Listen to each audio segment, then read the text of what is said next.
Hello hi दोस्तों, आप सभी का स्वागत है हमारे यूट्यूब चैनल सार में स्टडी एनालिसिस एंड रिसर्च। मैं आपका अपना दोस्त संजय और आज हम बात करने वाले हैं जॉइंडिस के बारे में। हम टॉपिक शुरू करें उससे पहले हम बता दें कि जो हमारा यूट्यूब चैनल सार है स्टडी एनालिसिस एंड रिसर्च, वो जितने भी मेडिकल रिलेटेड कोर्स है जैसे जीएनएम, बीएससी, पैरामेडिकल और आदाय जितने उनके जितने भी टॉपिक्स है उनको इस प्रकार से याद किया जाए कि उन्हें कभी भूल ना सके। तो इसके लिए उनके जितने भी टॉपिक्स है उनसे रिलेटेड नॉलेज को पहले स्टडी करते हैं हम, फिर उसके बाद में उनके एनालिसिस यानी सिलेक्शन करते हैं जितने भी उसके रिलेटेड नॉलेज है उसको, उसके बाद में उसे रिसर्च करते हैं, उसके बाद में हम अपने नोट्स बनाते हैं ना, और उन नोट्स के बाद में हम ये वीडियो बनाते हैं और इसके बाद में उनके उनसे जो भी सार निकलता है उसको इस यूट्यूब चैनल सार पर एक्सप्लेन करते हैं, जिससे कि आप एग्जाम के समय जल्दी से जल्दी पढ़ सके और उन्हें याद कर सके और इस प्रकार से पढ़े कि एक बार पढ़ने के बाद कभी भूल ना सके। जिसके लिए हम जो भी टॉपिक्स होते हैं उसकी जो स्पेलिंग होती है उसी का प्रयोग कर कर उसके साइन एंड सिम्टम जितनी भी रिलेटेड नॉलेज होती है उसको उसी से एक्सप्लेन करते हैं। चलो वीडियो शुरू करते हैं। आज हमारा टॉपिक रहने वाला है जॉइंडिस। जैसा कि आप सभी को इसके थंबनेल से ही पता चल गया होगा कि हम जो आज ये टॉपिक रहने वाला है जॉइंडिस को इस प्रकार से याद करने वाले हैं कि जिसे एक बार पढ़े और कभी ना भूल सके। तो ऐसा कैसे हो सकता है? तो ऐसा तभी पॉसिबल है जब इसके जितने भी साइन एंड सिम्टम्स है ना उनको इस प्रकार से याद करें कि वो कभी भूल न सके, है ना। तो इसके सिम्टम्स को याद करने के लिए हमने एक छोटी सी ट्रिक बनाई है। जो भी जॉइंडिस की स्पेलिंग है ना, JAUNDICE, उसी का प्रयोग करके इसके साइन एंड सिम्टम्स को एक्सप्लेन किया गया है, जिनका फुल एक्सप्लेन हम आगे के वीडियो में देखने वाले हैं। चलो वीडियो को लंबा नहीं करते हैं और वीडियो शुरू करते हैं।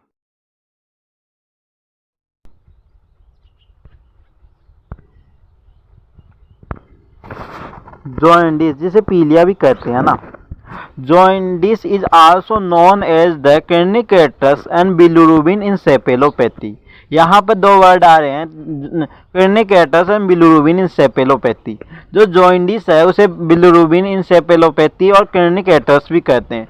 अब बिलिरुबिन इंसेफेलोपैथी क्या होती है ना। तो बिलिरुबिन का मतलब होता है ब्लड का एक ऐसा कंटेंट जो इसे बिलिरुबिन कहते हैं। दूसरा सेपलस का मतलब होता है ब्रेन और पैथी का मतलब होता है डिजीज। कोई भी एक ऐसी डिजीज जिसमें ब्रेन में बिलिरुबिन का लेवल बढ़ जाता है उसे ही जॉइंडिस कहते हैं। जब बिलिरुबिन का लेवल ब्लड में अत्यधिक हो जाता है तो इसके कारण बिलिरुबिन इंसेफेलोपैथी डिजीज हो जाती है ना, जिसके कारण पेशेंट कोमा में भी जा सकता है। चलो इसकी डेफिनेशन की बात करते हैं। It is a condition that characterized by the yellow discoloration of the skin, nail beds, face, nose and mucous membrane that is caused by the abnormal accumulation of the bilirubin in the blood। इस पूरी definition का हिंदी में मतलब होता है कि जो blood का कंटेन है बिलिरुबिन उसके अबनॉर्मल मात्रा में ब्लड में इकट्ठा हो जाने के कारण एक कंडीशन अकर होती है जिसमें स्किन होती है, नेल बेलेट्स होते हैं, फेस होता है, नोज होता है, मुकस मेम्ब्रेन होती है ना हमारी बॉडी की, वो येलो कलर की हो जाती है या पीली कलर की हो जाती है। उसी को क्या कहते हैं? जॉइंडिस या पीलिया कहते हैं। अब हमें ये तो पता चल गया है कि जॉइंडिस बिलिरुबिन के कारण होता है ना और स्किन का येलो कलर हो जाता है। तो बिलिरुबिन क्या होता है? तो बिलिरुबिन जानना तो हमें ज़रूरी है कि बिलिरुबिन क्या होता है। तो बिलिरुबिन क्या होता है कि bilirubin is a yellow pigment form by the breakdown of the haemoglobin in the blood. यानी कि जो हमारे ब्लड का हीमोग्लोबिन है उसके ब्रेकडाउन के कारण एक येलो पिगमेंट बनता है, उसी को क्या कहते हैं? बिलिरुबिन कहते हैं। और नॉर्मल, अब हमको पता है कि जॉइंडिस कब होता है, बिलिरुबिन की मात्रा बढ़ने पर। अब हमको ये तो पता होना ही चाहिए कि बिलिरुबिन का सीरम बिलिरुबिन लेवल कितना होता है नॉर्मल, जिससे कि पता चले कि इससे ज़्यादा हो जाएगा तो बिलिरुबिन हो जाएगा। तो इसके लिए ये दिया गया है कि the normal level of serum bilirubin is 0.1 to 0.3 mg/dl। इसका मतलब होता है कि जो 100 ml ब्लड है ना, जो 100 ml ब्लड होता है उसमें 0.1 से 0.3 mg/dl बिलिरुबिन का लेवल होता है। यदि इससे ज़्यादा हो जाता है ना तो जॉइंडिस की कंडीशन अक्कर हो जाती है। अब दूसरा इसके कॉज एंड रिस्क फैक्टर की बात करें कि किस किस कारण से इसका जॉइंडिस होता है ना, तो इसको भी हमने बहुत ही शानदार ट्रिक से एक्सप्लेन किया है। वो इस प्रकार से होती है कि जो जॉइंडिस की स्प्लिंग है ना, JAUNDIC है ना, उसी से इसके रिस्क फैक्टर को हमने एक्सप्लेन किया है, जिससे कि आप एग्ज़ाम में जब भी लिखने बैठो ना तो आसानी से आपको ये ट्रिक याद आ सके। जिसमें फर्स्ट लेटर होता है जे रिप्रेजेंट करता है jaundice with in the choice और आफ्टर द बर्थ। यदि बर्थ के बाद में कोई जॉइंडिस हो गया ना तो इसके कारण भी क्रोनिक जॉइंडिस की कंडीशन हो सकती है। दूसरा होता है ए का मतलब होता है ए सिवलिंग, जिसे नियोनेटल लाइफ में जॉइंडिस है ना। तो सिवलिंग का मतलब होता है ब्रदर एंड सिस्टर। यदि कोई ब्रदर एंड सिस्टर है किसी इन्फेंट की तो उसको नियोनेटल लाइफ थी, जब वो पैदा हुए थे तब जॉइंडिस था, तो वो उस बच्चे को भी जॉइंडिस हो सकता है। यू रिप्रेजेंट करता है अनरिकॉग्नाइज्ड हीमोलाइसिस। हम सभी को पता ही है कि हीमोलाइसिस का मतलब होता है ब्लड का ब्रेकडाउन होना। यानी कि हम आगे देख ही चुके हैं पहले कि जब हीमोग्लोबिन का ब्रेकडाउन होता है ब्लड में, इसके कारण बिलिरुबिन का लेवल बढ़ जाता है। इसी को क्या कहते हैं, जॉइंडिस। तो इसी यही है कि अनरिकॉग्नाइज्ड, यानी कि लंबे समय तक यदि जो ब्लड का पिगमेंट होता है हीमोग्लोबिन, उसका ब्रेकडाउन होता है, उसके कारण बिलिरुबिन बढ़ जाता है और जिससे ही जॉइंडिस हो जाता है। एंड रिप्रेजेंट करा नॉन ऑप्टिमम सकिंग, यानी पर्याप्त मात्रा में सक नहीं करना। जो शिशु है, जो इन्फेंट है, वो पर्याप्त मात्रा में मदर के ब्रेस्ट से सक नहीं करता है, उसके कारण भी बिलिरुबिन हो सकता है या बिलिरुबिन का लेवल बढ़ सकता है, जिससे कि जॉइंडिस हो सकता है। डी रिप्रेजेंट करता है डेफिशिएंसी ऑफ द G6PD। ये एक ब्लड कंटेन होता है जो बिलिरुबिन के लेवल को मेंटेन करके रखता है। यदि इसकी डेफिशिएंसी हो जाती है ना तो इसके कारण भी बिलिरुबिन का लेवल बढ़ जाता है, इससे भी जॉइंडिस हो सकता है। दूसरा होता है इन्फेक्शन। तो इन्फेक्शन कोई भी, जब बच्चा पैदा होता है ना, उस समय किसी प्रकार कोई भी इन्फेक्शन हो जाता है ना तो इसके कारण भी जॉइंडिस हो सकता है। ए रिप्रेजेंट करता है सिपेलोहीमेट्रोमा। अब हमने पहले देख ही चुके हैं सिपेलस का मतलब क्या होता है, ब्रेन, और हीमेट्रोमा का मतलब होता है कोई भी ट्रोमा जिसके कारण ब्लड लॉस हो रहा है ना। तो ब्रेन में किसी प्रकार कोई भी चोट लगने से ट्रोमा हो जाता है, उसके कारण भी बिलिरुबिन का लेवल बढ़ सकता है और जॉइंडिस हो सकता है। अब ये कौन कौन सी कंट्रीज़ में, कौन कौन से इलाके में ज़्यादा पाया जाता है, तो इसे हमने रिप्रेजेंट किया है ई से। ई का मतलब होता है ईस्ट एशियन और नॉर्थ इंडियन। जितने भी ईस्ट एशिया के कंट्रीज़ है और नॉर्थ इंडिया की जितने भी स्टेट है, उसमें बिलिरुबिन होने का खतरा सबसे ज़्यादा होता है, जो ज़्यादातर कंपटीशन एग्ज़ाम में पूछ लिया जाता है ना। दूसरा, जो यदि हम इसके कॉज की बात करें, इसके लिए भी हमने बहुत ही शानदार ट्रिक बनाई है, जिसमें होता है LDDP में 2R है ना, जिसमें L रिप्रेजेंट करता है लीवर डिजीज़ को। हम सभी को पता है जो हमारा लीवर होता है वही बिलिरुबिन के लेवल को मेंटेन करके रखता है ना। तो यदि लीवर में किसी प्रकार कोई भी डिजीज़ हो गई, इसके कारण भी जॉइंडिस हो सकता है। डी रिप्रेजेंट करता है डायबिटीज़ मदर। यदि किसी मदर को डायबिटीज़ है तो उससे उत्पन्न होने वाले बच्चे को भी जॉइंडिस होने का खतरा होता है। दूसरा होता है पी रिप्रेजेंट करता है pre mature birth before the 28 weeks. यानी कोई बच्चा है वो 28 वीक से पहले पैदा हो गया है, पूरी तरह से मेच्योर नहीं हुआ है, तो इसके कारण उसका लीवर भी मेच्योर नहीं होगा और जिससे कि जो उसका बिलिरुबिन का नॉर्मल लेवल मेंटेन करके रखता है लीवर, वो भी बढ़ जाएगा। और आर रिप्रेजेंट करता है आर एच इनकॉम्पिटेंबल। जो मदर होती है और बच्चा होता है ना, उसका आर एच फैक्टर होता है वो इनकॉम्पिटेबल हो जाता है। यानी कि जो आर एच, यदि मदर आर एच पॉजिटिव है और बच्चा आर एच नेगेटिव पैदा होता है तो इसके कारण भी जॉइंटिस हो सकता है।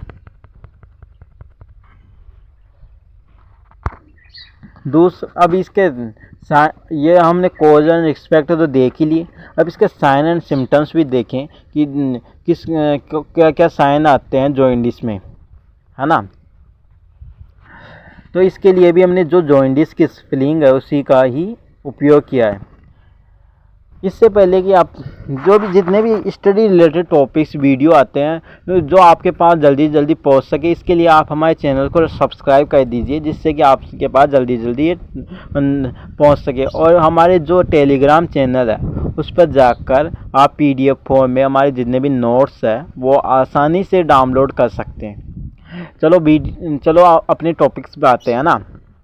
जो साइन एंड सिम्टम्स है, जिसमें फर्स्ट लेटर होता है जे का मतलब होता है जॉइंटिस की या yellowish of the skin, mucous membrane and nail beds and paste. हम सभी को पता है कि जब जॉइंटिस होता है तो जो हमारी स्किन होती है, मुकस मेम्ब्रेन होती है, नाखून होता है, पेस्ट किस प्रकार का हो जाता है, येलो कलर का या पीले कलर का हो जाता है। उसी को रिप्रेजेंट करता है जे, यानी जॉइंटिस की स्किन या येलो कलर की स्किन, है ना। दूसरा है ए रिप्रेजेंट करता है हेपेटाइट को, यानी लॉस ऑफ हेपेटाइट। जब जॉइंटिस होता है तो पेशेंट को भूख नहीं लगती है, हेपेटाइट नहीं लगती है, तो लॉस ऑफ हेपेटाइट हो जाती है कंडीशन ना। और यू रिप्रेजेंट करता है यूरिन। तो जॉइंटिस की कंडीशन में यूरिन का कलर किस प्रकार का हो जाता है, तो ये क्या होता है कि पेल डार्क कलर यूरिन। जो यूरिन का कलर होता है वो पेल डार्क कलर का हो जाता है या पीला कलर का हो जाता है। एंड रिप्रेजेंट करता है नोजिया एंड वोमिटिंग।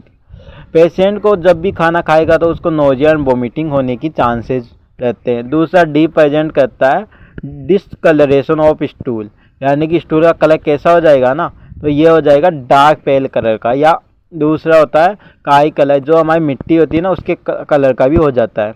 और ई रिप्रेजेंट करता है इचिंग को, है ना। Intensity itching cause by the bilirubin deposit in the skin, यानी कि जब जो बिलिरुबिन है ना वो स्किन पर अत्यधिक मात्रा में डिपॉजिट हो जाता है, उसके कारण भी अचानक से इंटेंसिटी यानी कि अचानक से इचिंग हो सकती है। तो ये सभी साइन एंड सिम्टम्स हो गए जो जॉइंटिस की स्पेलिंग है ना उसी का प्रयोग करके। अब ये तो हो गए इसके साइन एंड सिम्टम्स। इसके बाद में आगे है इसके टाइप्स की, कितने प्रकार का जॉइंटिस हो सकता है। तो फर्स्ट प्रकार का होता है फिजियोलॉजिकल जॉइंटिस, दूसरा होता है पैथोलॉजिकल जॉइंटिस। जो फिजियोलॉजिकल जॉइंटिस होता है cause with in the 24 hour after the birth. जब बच्चे के जन्म के 24 घंटे के बाद में जो जॉइंटिस होता है ना उसे तो फिजियोलॉजिकल जॉइंटिस कहते हैं। और pathological jaundice occurring between the 30 to 22 week hours, है ना। और पैथोलॉजिकल जॉइंटिस है वो जन्म के 30 से 72 घंटे के बाद में होता है। और दिन में बात करें तो ये होती है 1/4 या 3 डे आफ्टर द बर्थ के 3 दिन के बाद में, है ना। And jaundice developed in the maximum 4 to 6 day, यानी कि ये कम से कम तो 3 दिन में हो सकता है, या मैक्सिमम दिन की बात करें तो 3 से 6 दिन में हो सकता है। ये हो गए दो प्रकार के जॉइंटिस, एक तो फिजियोलॉजिकल और दूसरा पैथोलॉजिकल। अब इन दोनों के बीच में भी कभी कभी डिफरेंस पूछ ही लिया जाता है। जो ये क्वेश्चन है ना जॉइंटिस का, जो हर 1-2 साल में रिपीट होता ही रहता है, और इससे हर साल कभी 5 नंबर के में तो कभी 15 नंबर के क्वेश्चन आते ही रहते हैं। तो ये आसानी से आप याद कर लीजिए, इसके नोट्स भी आप हमारे टेलीग्राम चैनल पर डाउनलोड कर सकते हो ना। अब इनके डिफरेंस की बात कर लेते हैं कि फिजियोलॉजिकल जॉइंटिस और पैथोलॉजिकल जॉइंटिस में क्या क्या अंतर होते हैं ना। तो जो पैथोलॉजिकल जॉइंटिस है, कोजिंग टाइम यानी कब होता है, तो 24 आवर आफ्टर द बर्थ, यानी कि बच्चे के जन्म के 24 घंटे बाद में पैथोलॉजिकल जॉइंडिस है वो होता है ना। सीरम बिलिरुबिन लेवल, तो increase level of serum more than the 15 mg/dl, जो सीरम बिलिरुबिन का लेवल है वो 15 mg/dl से बढ़ जाएगा इस पैथोलॉजिकल जॉइंडिस में। और फिजियोलॉजिकल जॉइंडिस की बात करते हैं, इसके अक्रिंग टाइम की बात करें तो ये कितने समय में होता है ना, तो occurring between the 30 to 72 horse after the birth, यानी कि बर्थ के जन्म के 30 से 72 घंटे के बाद में ये फिजियोलॉजिकल जॉइंडिस होता है। और इसमें सीरम बिलिरुबिन लेवल बढ़ता है या नहीं बढ़ता है, तो इसकी बात करें ना, तो does not be increase more than the 15 mg/dl of serum bilirubin in the blood serum. तो जो बिलिरुबिन का लेवल है 15 mg/dl, उससे ज़्यादा इसमें बिलिरुबिन का लेवल नहीं बढ़ता। और इसमें जो हमारा पैथोलॉजिकल जॉइंडिस है उसमें तो बढ़ता है, और जो फिजियोलॉजिकल जॉइंडिस में उसमें नहीं बढ़ता 15 mg/dl से। अब इसके कॉज क्या कारण हो सकते हैं, और क्या कॉज के आधार पर हम इन दोनों में किस प्रकार से डिफरेंस कर सकते हैं, तो इसको भी हम देखते हैं ना। Cause, the main cause of this type of jaundice are follow: excessive breakdown of the RBC, RBC का ब्रेकडाउन है ना, जो जितना होना चाहिए उससे ज़्यादा ब्रेकडाउन हो रहा है, उसके कारण भी पैथोलॉजिकल जॉइंडिस हो सकता है। अब जो आरबीसी का ब्रेकडाउन किस किस कारण से हो सकता है, तो ये बात करते हैं। तो the mainly Rh incompatible and ABO incompatible, यानी कि जो आरएच फैक्टर होता है, आरएच फैक्टर होता है RH plus, RH negative and RH positive, है ना। यदि बच्चे का आरएच फैक्टर नेगेटिव है और मदर का आरएच फैक्टर पॉजिटिव, इसके कारण भी फिजियोलॉजिकल पैथोलॉजिकल जॉइंडिस हो सकता है। और एबीओ इनकॉम्पिटेंस, यदि बच्चे का जो एबीओ ग्रुप है, ब्लड ग्रुप है ना, वो ओ पॉजिटिव है, और मदर का ए बी नेगेटिव है ना, ये दोनों एक दूसरे से कंफर्टेबल नहीं होते हैं, जिसके कारण भी क्या हो सकता है, पैथोलॉजिकल जॉइंडिस हो सकता है। अब दूसरा, जो आरबीसी का ब्रेकडाउन किस कारण से हो सकता है, तीसरे कारण की बात करें तो डेफिशिएंसी ऑफ द G6PD, जो G6PD है एक फैक्टर होता है, उसकी डेफिशिएंसी के कारण भी आरबीसी का ब्रेकडाउन हो सकता है। अब दूसरा कॉज की बात करते हैं, चलो, तो डिक्रीज प्रोडक्शन ऑफ एंजाइम ग्लूकोनाइल ट्रांसफ्यूजर, जो एक एंजाइम है जो ब्लड में बिलिरुबिन के लेवल को मेंटेन करके रखता है ना, उसका डिक्रीज प्रोडक्शन होता है, उसके कारण भी जॉइंडिस हो सकता है। तीसरा कारण होता है हेपेटाइटिस, इंट्रायूटेराइन इन्फेक्शन या मलेरिया। इसके लिए भी हमने, जो ये तीनों कारण है उसके लिए भी हमने एक छोटी सी ट्रिक बनाई है, वो इस प्रकार से होती है कि हिम, जिसमें हिम को सबको पता है कि बर्फ को कहते हैं हम हिंदी में, तो हिम है ना, तो हिम का फर्स्ट लेटर होता है एच, जो हेपेटाइटिस यानी कि लीवर, हेपेटाइटिस का मतलब होता है इन्फ्लामेशन ऑफ द लीवर।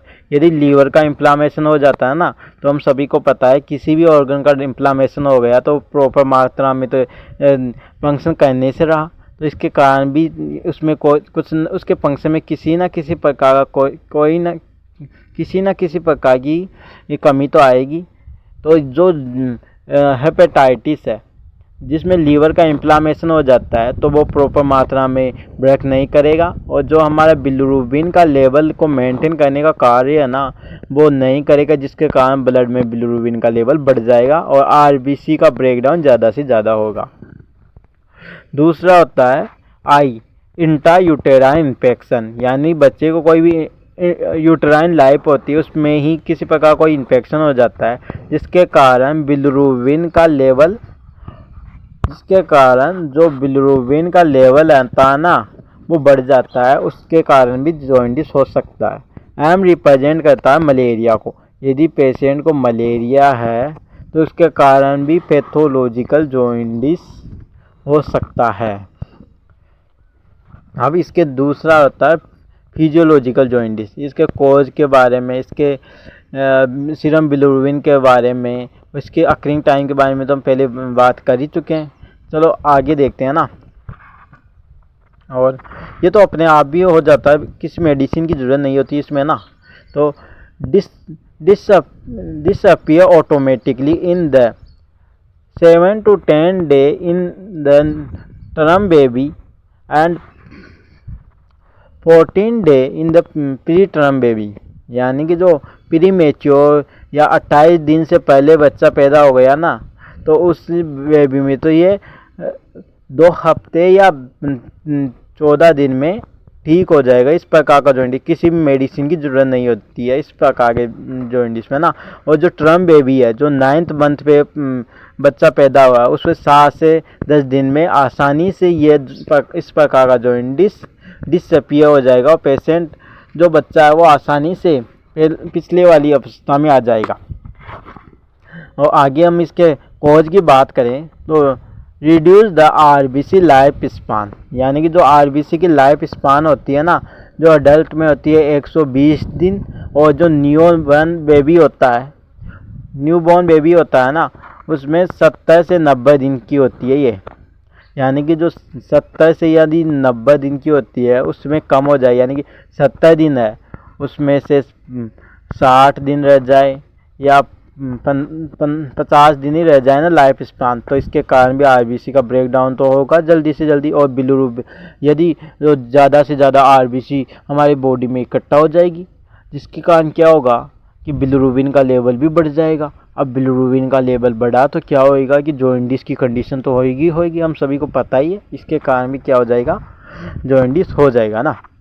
दूसरा होता है यूडीपीजीटी है ना, ये एक ट्रिक है जिससे हम ये याद करते हैं ना, जिसमें यूरिडीन डी पास पे ग्लूरोनाइल ट्रांसफ्यूजर इज डिक्रीज एक्टिविटी है ना।